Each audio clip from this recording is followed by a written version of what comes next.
I started to feel, I could tell that I was having anxiety about not knowing what to do. Right. And that it was making it worse. And then when you go and you find the diagnosis and it doesn't give you any solutions, then it's like, oh shit, I'm going to have this the rest of my life.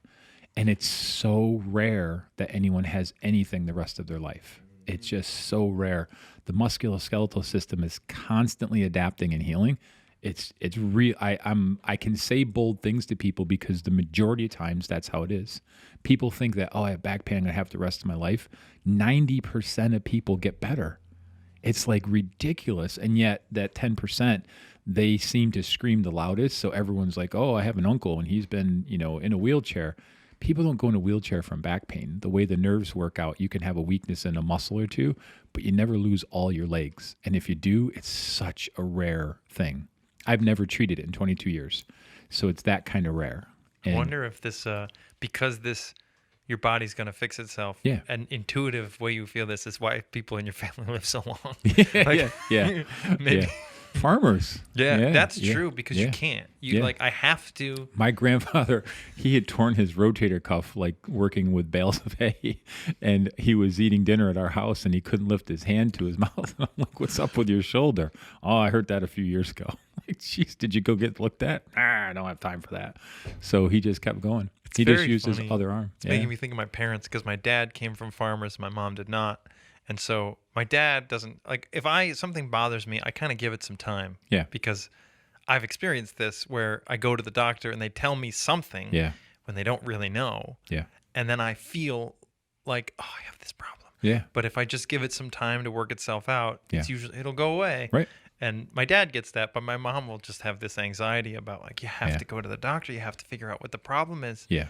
Like, my rule for if I'm sick is if I don't have it for 3 weeks, it'll go, then it's not anything I need to go to the doctor for. Usually 7 to 10 days, but 10 to 14. The flu might last a couple weeks, but then it goes away. It kind of runs its course, and then it's... So people go to the annual checkups, and I really think they're valuable, but I think it's even more valuable for people to really pay attention to what's happening to themselves.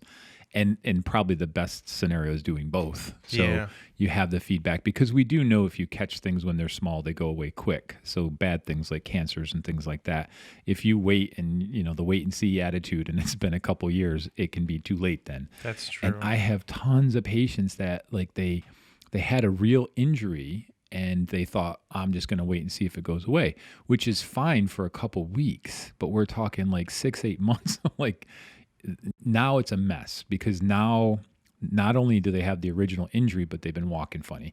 So now we've got to deal with the problem at the foot and at the hip and the knee is so there's like that. I would encourage people, and as a profession, I'm trying to start the process of telling this community, like Capital District, go see your physical therapist and just have them evaluate it and tell you nothing's wrong. And part of the reason I'm definitely not discounting physicians. My God, they have so much knowledge of the really shit stuff that this is also the physical therapists that work for me. I'm amazed at what they know, because I don't know that stuff. So my training, I have a master's in physical therapy, and it was a great program, and I have no beef about it. But my PTs are talking about stuff. I'm like, I don't know what that is. So, you can pretend like, oh, yeah, and then go home and read it like, oh, okay, I know what that is. But the truth is that I am like really basic, simple. So muscles hurt when you contract them, when you stretch them. Ligaments have an event. It's like I just go through. So in order to injure a ligament, you have to have done something. So if you wake up in the morning and you say, oh, I sprained my ankle. Really? How did you do that? So a ligament is an ankle sprain. So you know exactly what happened when it happened. And if you don't have that, I can take ligaments off the table. And so you can go through the process of just the basics of bone, muscle, nerve, things like that. And you can say, no event. The number one reason for back pain is no apparent reason. So people are always looking for what I did to make my back hurt. And most of the times they're not going to find it. And the thing that they find isn't it. Mm-hmm. So for example, I have people say, I did yard work. Oh, when was that? A month ago. that ain't it.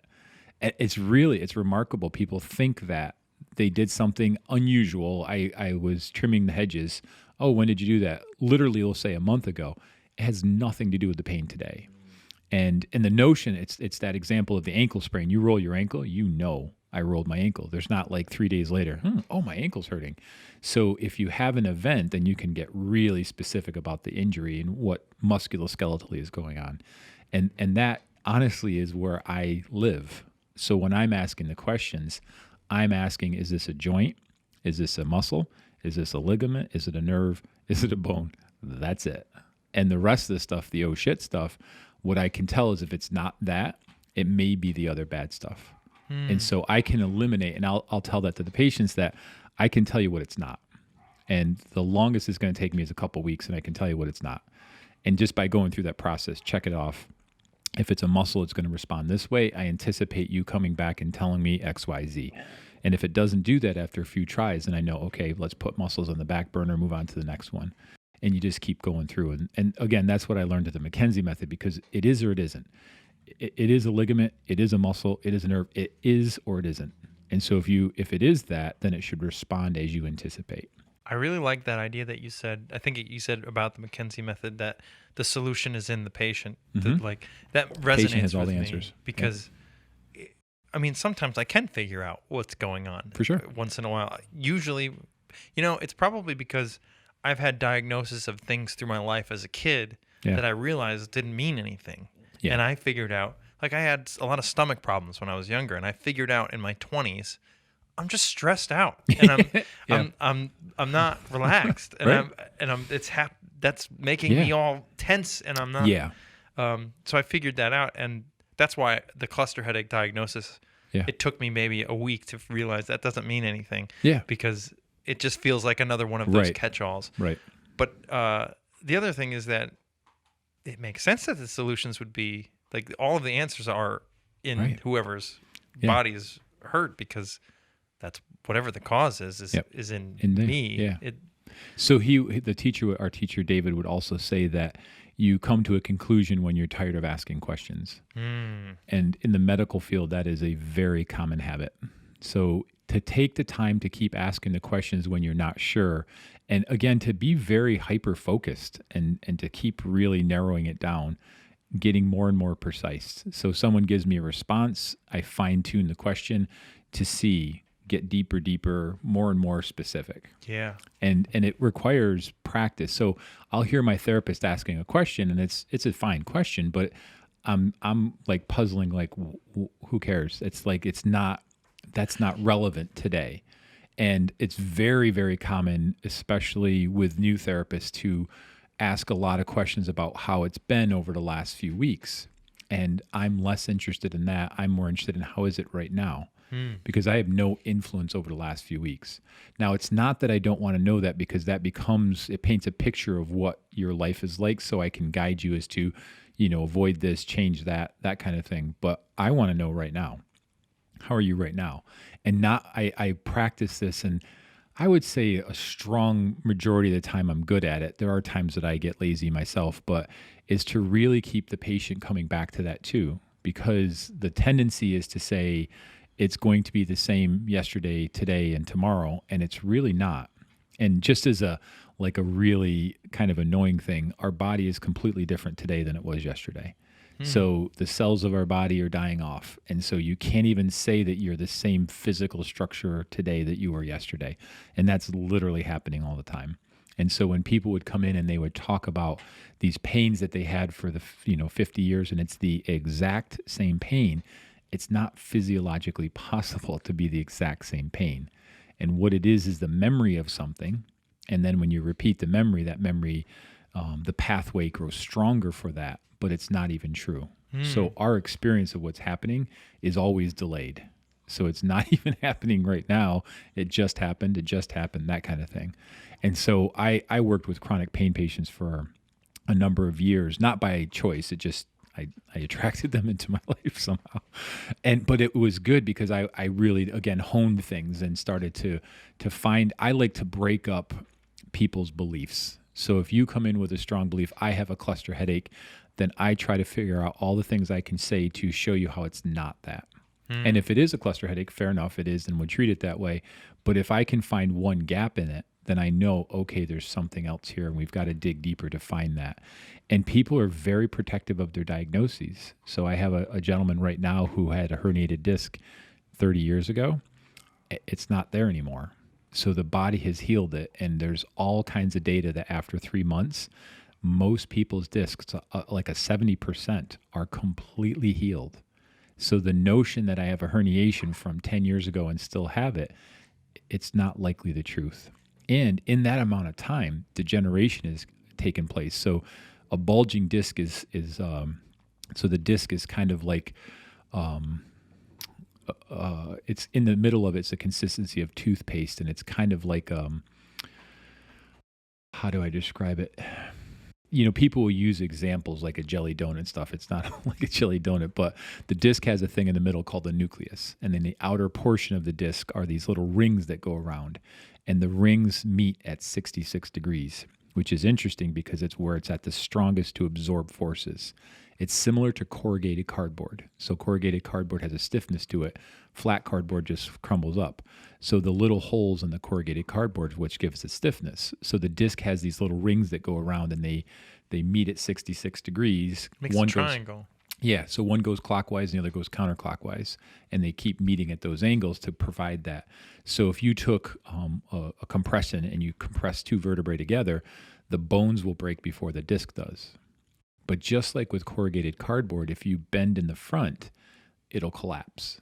So if you put a shearing type of pressure on corrugated cardboard, it'll just topple over. Right. But taking the pressure vertically, it can stand it. So just like that in a disc, when you sit slouched all day, your vertebrae are pigeoned or pinched together, and they start to shear on each other, causing degenerative things to happen in there. And what happens is when you squeeze in the front, it acts like toothpaste, so all the pressure goes back. So that nucleus starts to get pushed backwards because the nucleus is thicker than the outer portions. So it's kind of like a pea that's getting pushed in there. And so eventually what will happen is the wall will break down on the back part, and that's where the nerves to the disc are. So that's where people feel a little pain in their back. That's the first time. So the first time anyone's had pain, that's what it usually is. So there's exceptions to that, but that's the most times. And so then just by doing the opposite movement, you can move the fluid away.